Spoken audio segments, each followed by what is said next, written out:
كما صليت على إبراهيم وعلى آل إبراهيم إنك حميد مجيد اللهم بارك على محمد وعلى آل محمد كما باركت على إبراهيم وعلى آل إبراهيم إنك حميد مجيد صدق الله العظيم Jamia Arabia Fatema জান্নাত আদর্শ মহিলা মাদ্রাসার উদ্যোগে আয়োজিত আজকের এই মাহফিলের সম্মানিত সভাপতি মণ্ডলীগণ, উপস্থিত হযরত উলামায়ে কেরাম, প্রধান অতিথি জনাব মুফতি মুনিরুল ইসলাম হাফিজাহুল্লাহ এবং অন্যান্য উলামায়ে কেরাম, পিতৃতুল্য বাবারা, যুবক বন্ধুরা, পর্দার আড়ালে অবস্থানরত মায়েরা, বোনেরা, শুভেচ্ছা জানিয়ে শুকর আদায় করছি আল্লাহ সুবহানাহু ওয়া তাআলার দরবারে, যিনি আমাদেরকে ভালোবেসে এখানে আসার তৌফিক দিয়েছেন। এজন্য বলি আলহামদুলিল্লাহ। কোরআনুল কারীমের একটা আয়াত তিলাওয়াত করেছি, সূরা ফুরকানের 30 নম্বর আয়াত। وقال الرسول يا رب إن قوم اتخذوا هذا القرآن مهجورا। কিয়ামত হবে, মুমিনরা কিয়ামতে বিশ্বাসী, যে পরকাল আছে। যারা পরকালে বিশ্বাস করে না তারা তো মুমিনই না। দ্বিতীয় বিষয় হলো, কিয়ামতের দিন যখন কেউ কাউকে চিনবে না, বাবা মা তাদের সন্তানকে চিনবে না, সন্তান তাদের বাবা মাকে চিনবে না, বন্ধু বন্ধুকে চিনবে না, প্রতিবেশী প্রতিবেশীকে চিনবে না,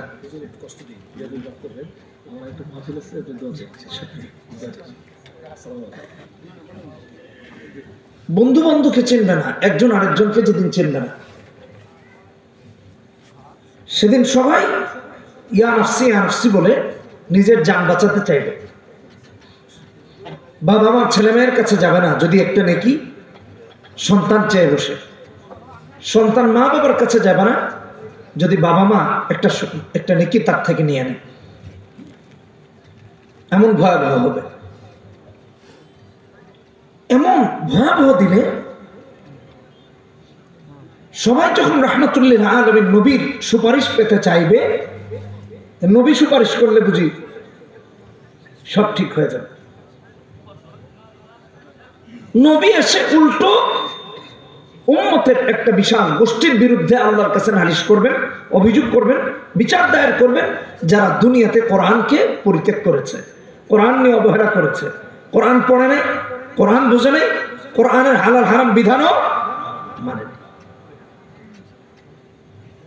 ইন্না কওমি ইত্তাখাযু হাযাল কুরআনা মাহজুরা। আল্লাহ আমার এই কওম কোরআন পরিত্যাগ করেছে, এদেরকে ধরো জাহান্নামে দাও। একটু চিন্তা করে দেখেন তো, সেদিনের সেই ভয়াবহ সময়ে আমরা কোন কাতারে থাকব? কোরআন পারি না না পারি, কোরআন পড়েছি না পড়ি না, কোরআনের সাথে দূরত্ব না কোরআনের সাথে সুসম্পর্ক, একটু প্রত্যেককে একটু যাচাই করি, তাহলেই বুঝে যাব সেদিন আটকাবো না মুক্তি পেয়ে যাব। ইন্না কওমি ইত্তাখাযু হাযাল কুরআনা মাহজুরা। কিয়ামতের দিন এত ভয়াবহ হবে আমার ভাইরা। আমাদের অবস্থা তো এমন যে আমরা এখানে যারা আছি, খোঁজ নিয়ে দেখেন, অধিকাংশই কোরআন বিশুদ্ধ করে পড়তে পারি না। খোঁজ নিয়ে দেখেন, চাই নারী হোক চাই পুরুষ হোক, কোরআন পড়তে পারি না। দ্বিতীয় বিষয় হলো, অধিকাংশই এমন আমরা যে আমাদের ঘরেও বছরের পর বছর, এমনকি যুগের পর যুগ কোরআন তেলাওয়াত হয়। এমন বহু বাড়ি এই অঞ্চলে আছে, 1 যুগ 1.5 যুগ 2 যুগ হয়েছে কোরআন পড়া হয়। ইন্না কওমি ইত্তাখাযু হাযাল কুরআনা মাহজুরা, এটাই হবে আপনার আমার বিরুদ্ধে নবীজির আল্লাহর কাছে অভিযোগ। কোরআনে কারীম আমার আল্লাহ দিলেন মুক্তির জন্য, মানবতার মুক্তির সনদ হলো কোরআনে কারীম, অথচ আমরা কোরআন পড়ি না, আর সব পড়ি, সব জানি। সিনেমার খবর আমাদের প্রত্যেকের কাছে আছে, খোঁজ নিয়ে দেখেন। গানের খবর আছে, নাটকের খবর আছে, খেলাধুলার খবর আমাদের প্রত্যেকের কাছে আছে। কিন্তু কোরআনে কারীম যেটা আপনার আমার প্রত্যেকের জানা দরকার ছিল, ওই কোরআন থেকে আপনি আর আমি যোজন যোজন দূরে। কোরআন শেখা আপনার আমার জন্য ফরজ। যেটুকু না জানলে সালাত হয় না, হারাম হারাম জানা যায় না, সেটুকু জানা তো ফরজ। চলবো কি করে কোরআনের উপরে?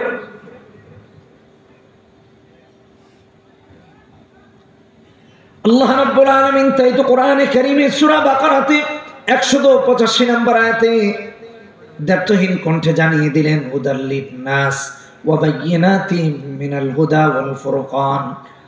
গোটা বিশ্ববাসীর জন্য কোরআনে কারীম হলো হেদায়েতের পাথেয়। যারা কোরআন পড়বে, বুঝবে, আমল করবে, তারা সোজা আল্লাহর জান্নাতে ঢুকে যাবে। এটা হলো কোরআনে কারীম। গোটা বিশ্ববাসীর মুক্তির জন্য আল্লাহ কোরআন পাঠিয়েছেন। এই জন্য লিন্নাস বলেছেন, মুসলিমিন, মুশরিকিন, কাফিরিন, মুমিনিন এমন বলেন নাই, লিন্নাস বলেছেন। পৃথিবীর যেখানেই মানুষ আছে তার মুক্তির জন্য আল্লাহ কোরআন পাঠিয়েছেন। কোরআন ছাড়া মুক্তি পেতে পারে।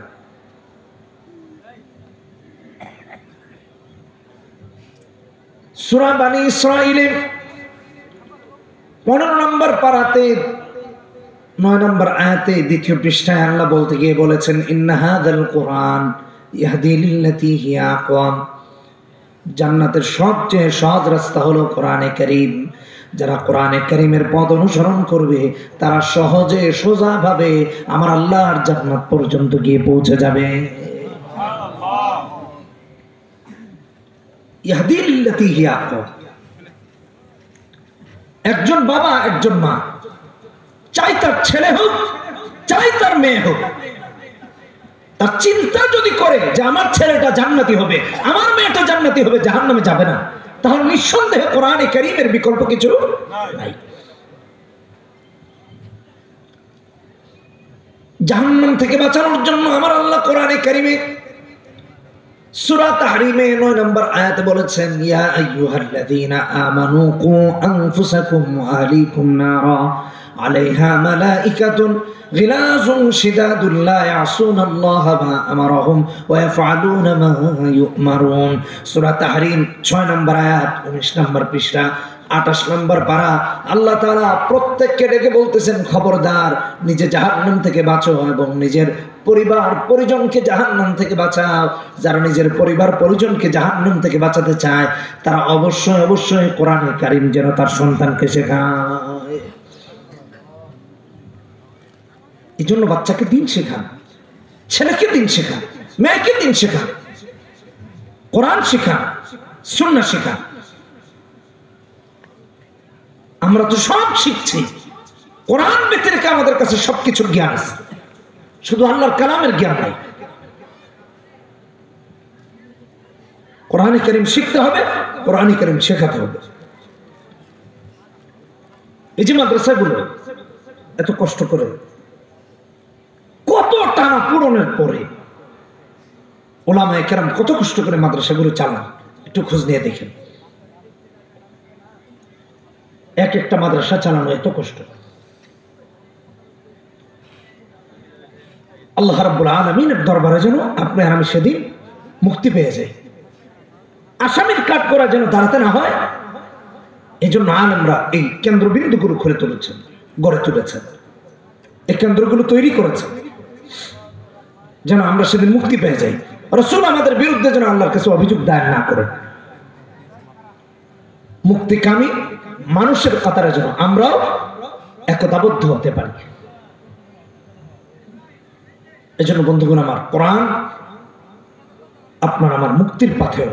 কোরআনে কারীম ছাড়া কোনোদিনও আল্লাহর কাছে জান্নাত পাওয়া সম্ভব হতে পারে। কোরআন পড়বো, কোরআন বুঝবো, কোরআন অনুযায়ী চলার চেষ্টা করবো। আমরা কোরআন থেকে অনেক দূরে সরে গেছি। কোরআনে কারীমের তেলাওয়াত ছাড়া আপনি কিভাবে নিজেকে মুমিন দাবি করবেন? এটাই তো মাথায় আসে না। কোরআন জানে না, আল্লাহর কালাম জানে না, সে আল্লাহতে বিশ্বাসী হয় কেমন? তার নামাজ বিশুদ্ধ হয় কেমন? নামাজ তো হয় না।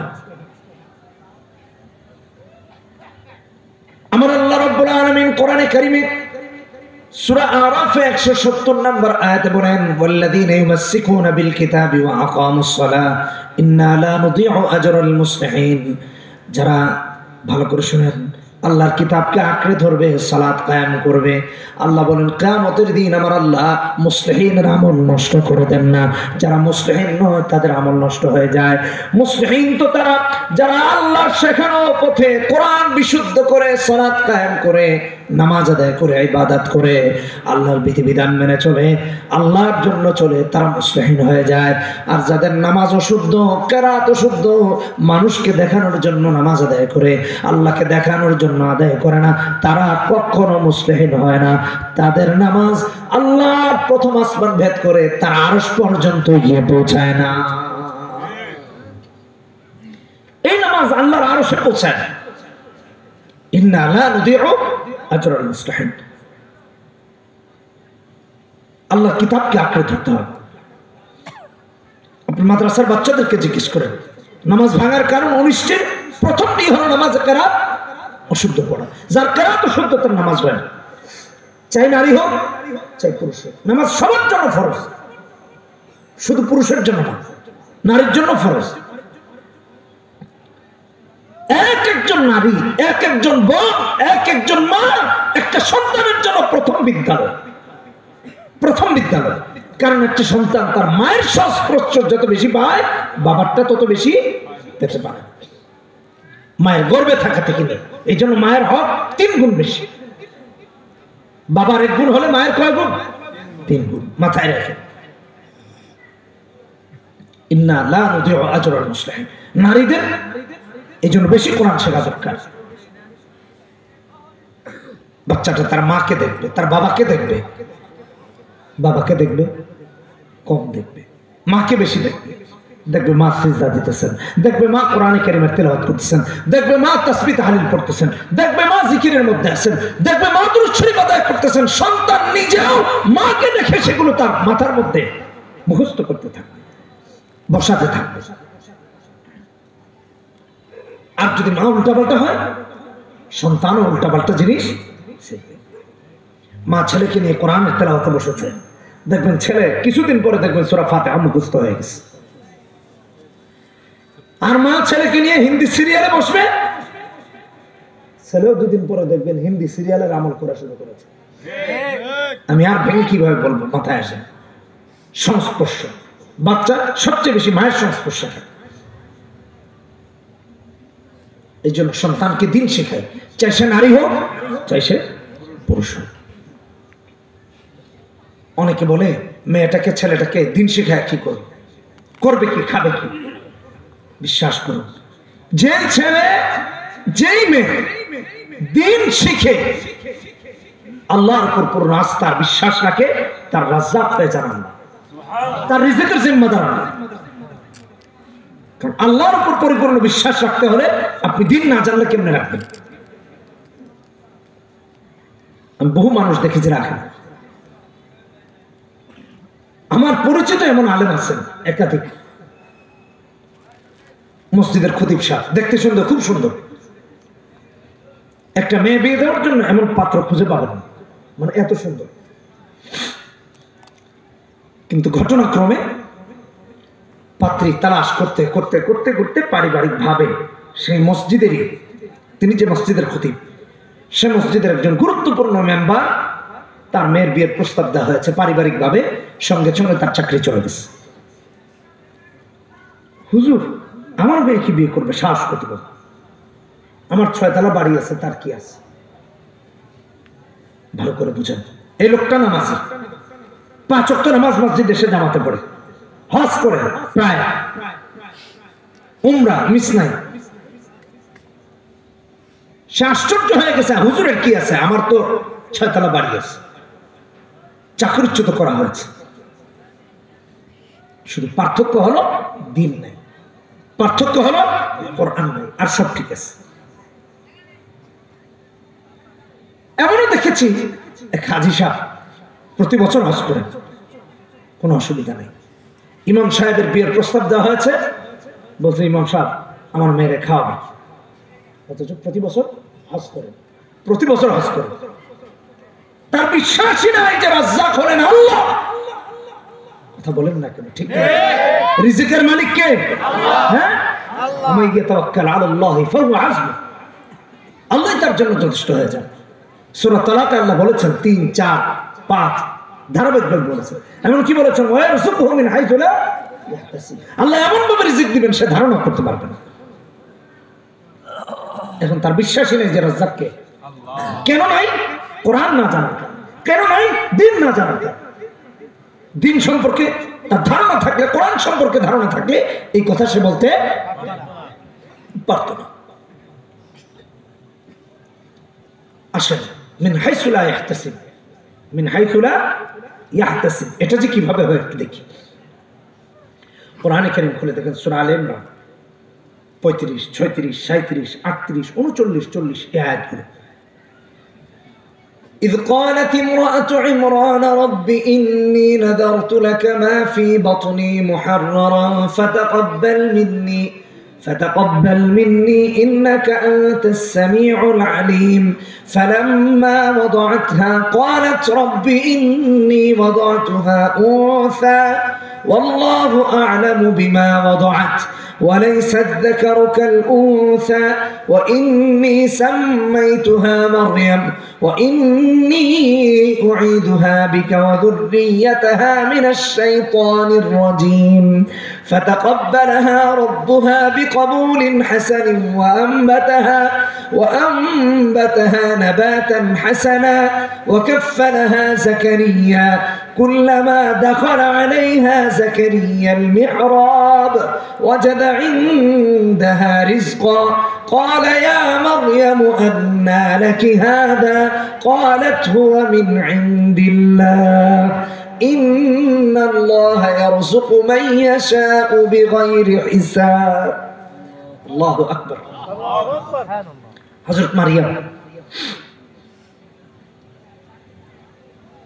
বাবা মার কোনো ছেলে মেয়ে নাই, মায়ের নাম হান্না বিনতে ফাকুজা। একবার দেখতেছেন একটা পাখি আরেকটা পাখিকে আদার খাওয়াচ্ছে, খাবার খাওয়াচ্ছে। আল্লাহর কাছে দোয়া করেছেন, আল্লাহ তাআলা হযরত মারিয়ামকে তার মায়ের গর্ভে দিয়ে দিয়েছেন। সুবহানাল্লাহ।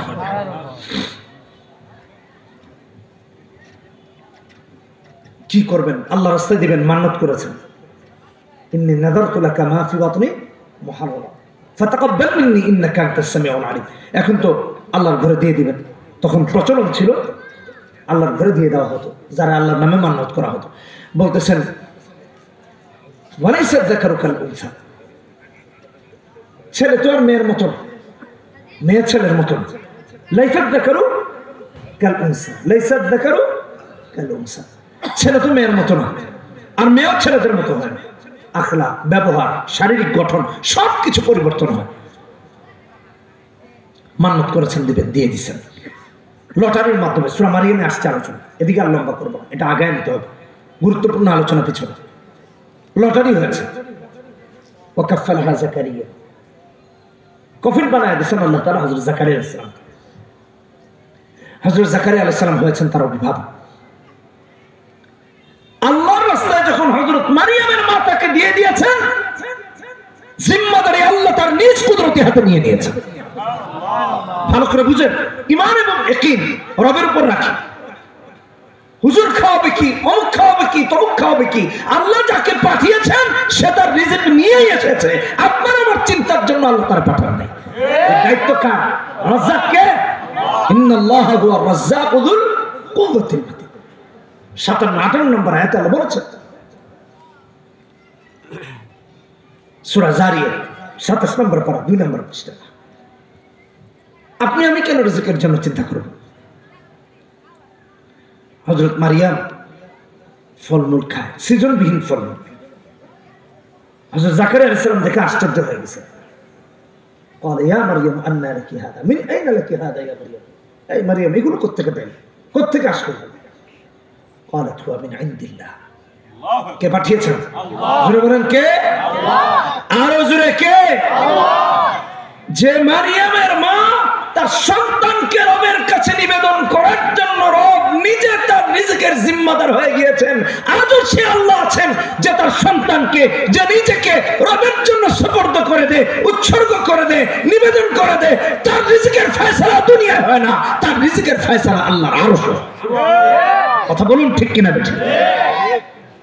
সন্তানকে কেন দিন শেখাবেন বা দিনদার দেখে ছেলে মেয়ে কেন বিয়ে করাবেন বা দিবেন, একটু একটু মাথায় রাখেন এটা। ইন্নাল্লাহা ইয়ারযুকু মান ইয়াশাউ বিগাইরি হিসাব। হযরত মারিয়াম এটাও জানায় দিলেন আল্লাহ যারা চান বিগাইরি হিসাব রিজিক দিতে পারেন। হযরত জাকারিয়া দেখে আশ্চর্য হয়ে গেছে, আল্লাহর কাছে দোয়া করলেন। হুনালিকা দাআ জাকারিয়া ক্বালা রাব্বি হাবলি মিন লাদুনকা যুররিয়াতান তাইয়্যিবা। যে আল্লাহ তাআলা ফল মূল যেটার সিজন না আল্লাহ দিতে পারেন, সে আল্লাহ তো আমাকেও সন্তান দিতে পারেন। আল্লাহু আকবার।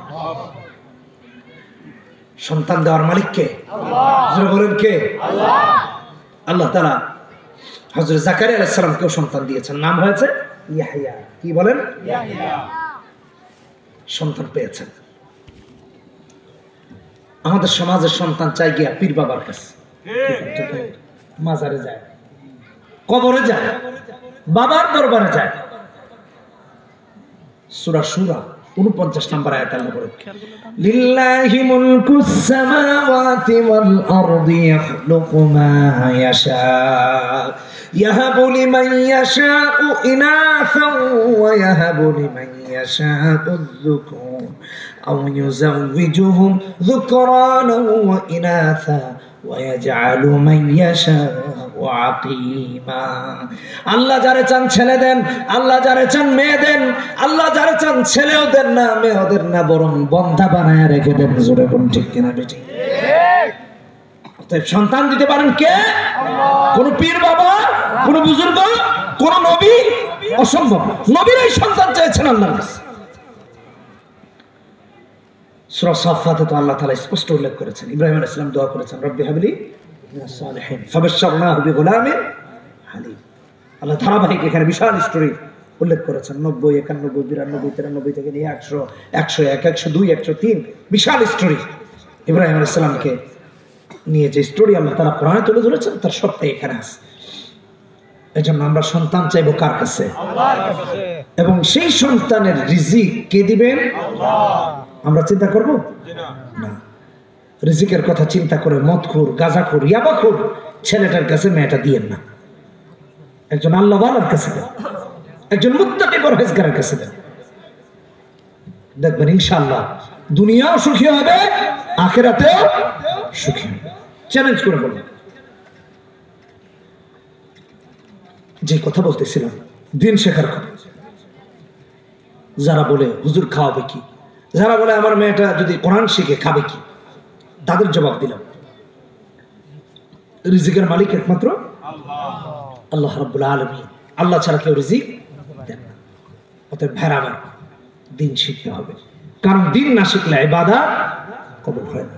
দিন না শেখার কারণে ইসলাম নিয়ে, কোরআন নিয়ে, দিন নিয়ে, রিজিক নিয়ে বিরূপ মন্তব্য করে থাকে। যদি জানতো, শিখতো, তাহলে এটা করতে পারতো না। কিয়ামতের দিন বহু মানুষ দাঁড়াবে, বহু নামাজি দাঁড়িয়ে বলবে, আল্লাহ আমার নামটা কেন জাহান্নামে দিলা? আমি তো নামাজে কখনো বাদ দেই নাই, কিন্তু সমস্যা হলো নামাজ আদায় করেছে ঠিকই, আল্লাহ যেভাবে আদায় করতে বলেছেন সেভাবে করে নাই। কিছুদিন আগে এক মসজিদে নামাজে দাঁড়িয়ে আছি মাগরিবে, আমার ডান পাশে এক ভদ্রলোক নামাজে দাঁড়িয়ে আছে, নামাজি, কিন্তু নামাজ কেন কবুল হবে না? আমি তো একটু উদাহরণ দিচ্ছি। ইমাম সাহেব সূরা ফাতিহা পড়তেছেন, তো সেও সূরা ফাতিহা পড়তেছে, আলহামদুলিল্লাহ রাব্বিল আলামিন আর-রাহমানির রাহিম মালিকি ইয়াউমিদ্দিন, ফুসফাস করে। তো পাশে যে এত ক্লিয়ার শুনতেছে, আমি শুনতে পাচ্ছি। সূরা ফাতিহা শেষ হয়েছে, আচ্ছা ধরে নিলাম এটা একটা হাদিসের উপর আমল করেছে, লা সালাতা ইল্লা বিফাতিহাতি কিতাব, ধরে নিলাম এটা শেষ হয়েছে। এখন ইমাম এক কেরাত পড়া শুরু করেছেন, সে আরেক কেরাত পড়া শুরু করেছে। কারণ ইমাম যে কেরাত পড়ছেন সে ওই কেরাত হয়তো পারে না, সে আরেকটা পড়া শুরু করছে। আল্লাহ হেদায়েত দান করুন। এমন নামাজ রবের দরবারে কবুল হবে না। গত নভেম্বর 30 তারিখ আমাদের মাহফিল ছিল এক জায়গায়, শুক্রবার, সরি 1 নভেম্বর শুক্রবার, জুমাবার, আপনারা ক্যালেন্ডার দেখলে দেখবেন। তো আমরা যাচ্ছি এক জায়গায়, জুমার নামাজের জন্য দাঁড়িয়েছি। মসজিদের মাইকে পুরো জুমার নামাজ প্রচারিত হচ্ছে, কেরাত পড়তেছেন আজানের মাইকে, মসজিদের আজানের মাইক অন করে দেওয়া হয়েছে। ইমাম সাহেব যে কেরাত পড়ছেন, খতিব সাহেব, তা আজানের মাইকে সম্প্রচার হচ্ছে, পুরো এলাকাবাসী শুনতেছে। আমরা ওখানে ঢাকা চট্টগ্রাম হাইওয়ে বাম পাশে দাঁড়িয়েছি, মসজিদ রোড পার হয়ে এপারে। তো আমার সাথে আমার আরো কয়েকজন বন্ধু বান্ধব ছিলেন, 3 জন, মুফতি সাহেব ছিলেন, জাকির ভাই, মাওলানা জাকির ভাই আসছেন, আমাদের আরেক বন্ধু মানুষ, উনি, আমরা আজকে আসছি। তো আমরা একসাথেই লালবাগ জামিয়া পড়েছি, ওরা 3 জন ছিল। রাস্তা পার হয়ে নামাজ পড়বি, আমাকে আর গাড়ি থেকে নামতে দেয়নি, না নামার দরকার নেই, কি হয়েছে? উনি তেলাওয়াত করতেছেন, সুম্মা রাদাদনাহু আসফালা সাফিলিন, বুঝলেন, এরকম করে তেলাওয়াত করতেছেন। তা আমারে ডেকে এসে আর গাড়ি থেকে নামতে দেয়নি, এখানে নামাজ পড়বো কি? নামাজ তো হবে না। কেন হবে না? বলতেছে উনি তো পড়তেছেন এমন ভাবে যেখানে হবে সুম্মা রাদাদনাহু আসফালা সাফিলিন, উনি পড়তেছেন সুম্মা রাদাদনাহু আসফালা সাফিলিন, বুঝলেন, আসফালা সাফিলিন। নামাজ হবে কেমনে? ভালো করে বুঝুন। এই নামাজ কিয়ামত পর্যন্ত যদি হতে থাকে নামাজ, আমি শুরু জানাই তেলাওয়াত করেছি, নবীজি কোরআনে কারীমের সাথে দূরত্বের কারণে, দ্বীনের সাথে দূরত্বের কারণে হাসরের মাঠে রবের কাজ করে আপনাকে আমাকে দাঁড়াবেন। একটু চিন্তা করে দেখেন, আমরা কোরআন থেকে কত দূরে সরে গিয়েছি, কোরআন বোঝা থেকে তো দূরে গিয়েছি, কোরআন বিশুদ্ধভাবে পড়া থেকে দূরে চলে গিয়েছি, যে কারণে একটা বড় মসজিদ, জামে মসজিদে একজন খতিব তেলাওয়াত করছেন, তেলাওয়াত অশুদ্ধ, সম্পূর্ণ অশুদ্ধ, তার পিছনে আমরা সালাত আদায় করছি, নামাজ আদায় করছি, পুরো এলাকাতে এই তেলাওয়াতটা বিশুদ্ধ হচ্ছে না অশুদ্ধ হচ্ছে এটা বোঝার মতো একজন নারীও নাই, একজন পুরুষও নাই। ইন্না কওম ইত্তাখাযু হাযাল কুরআনা মাহজুরা। এভাবে আমরা কোরআন থেকে দূরে সরে গেছি, যে অপরাধে, যে অভিযোগে হাসরের মাঠে আল্লাহর কাছে আপনাকে আমাকে নবীজি দাঁড় করাবেন। আল্লাহ ধরো জাহান্নামে দাও, কোরআন পড়ে নেই। অথচ বন্ধুগণ আমার আল্লাহ কোরআনে কারীম পড়ার জন্য, বোঝার জন্য, কোরআন নিয়ে ফিকির করার জন্য, গবেষণা করার জন্য, রিসার্চ করার জন্য সহজ করে দিয়ে বলেছেন, ওয়ালাকাদ ইয়াসসারনাল কুরআনা লিযিকরি ফাহাল মিন মুদ্দাকির। একবার না, একই সূরাতে 4 বার বলেছেন। 17 নম্বর আয়াত, 22 নম্বর আয়াত, 32 নম্বর আয়াত, 40 নম্বর আয়াত, 4 বার বলেছেন ওয়ালাকাদ ইয়াসসারনাল কুরআনা লিযিকরি ফাহাল মিন মুদ্দাকির। অথচ আমাদের সমাজের অবস্থা এমন, যারা চেষ্টা করে, যারা কোরআন নিয়ে গবেষণা করতে চায়, যারা পড়তে চায়, তারা দেখবেন 6 বছর, 7 বছর, 8 বছরে হাফেজ হয়ে যায়, 10 বছরে হাফেজ হয়ে যায়, অথবা আরো পর হাফেজ হয়ে যায়, আলেম হয়ে যায়। কিন্তু সে বুঝতে চায় না, অথবা যে কোরআন থেকে দূরে সরে গেছে, দেখবেন দাড়ি পেকে গেছে, চুল পেকে গেছে, এখনো কালেমা লা ইলাহা ইল্লাল্লাহু মুহাম্মাদুর রাসূলুল্লাহ সহি করে পড়তে পারে না। কালেমাটাও এখনো সহি করে পড়তে পারে না। ইন্না কওম ইত্তাখাযু হাযাল কুরআনা মাহজুরা। কোরআন থেকে দূরে থাকার কারণে হাসরের মাঠে রবের কাঠ করে দাঁড়াতে হবে। যেদিন নবীজি সুপারিশ দরকার, সেদিন আপনি আর আমি আসামি হয়ে দাঁড়াবো। আল্লাহ আমাদেরকে হেফাজত করুন, আল্লাহ আমাদেরকে বোঝার তৌফিক দান করুন।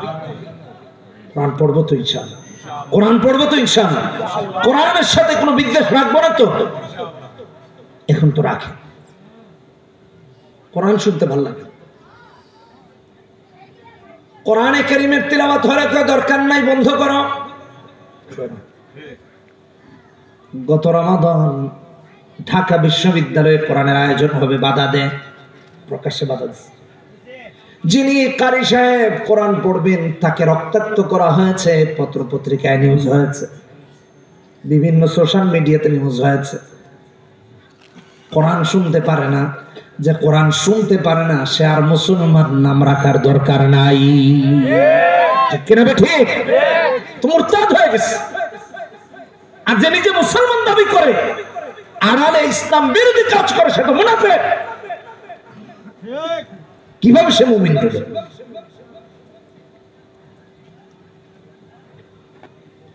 মসজিদে খতিব সাহেব কোরআন কারীমের তেলাওয়াত করেন, শুনতে মন চায় না।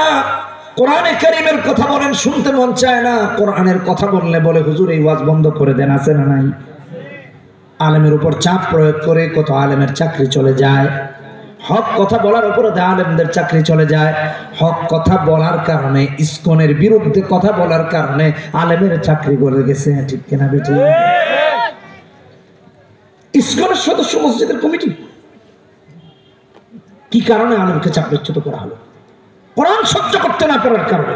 কোরআনে কারীমকে সহ্য হয় না, এই জন্য আলেমের সাথে এগুলো করা হচ্ছে।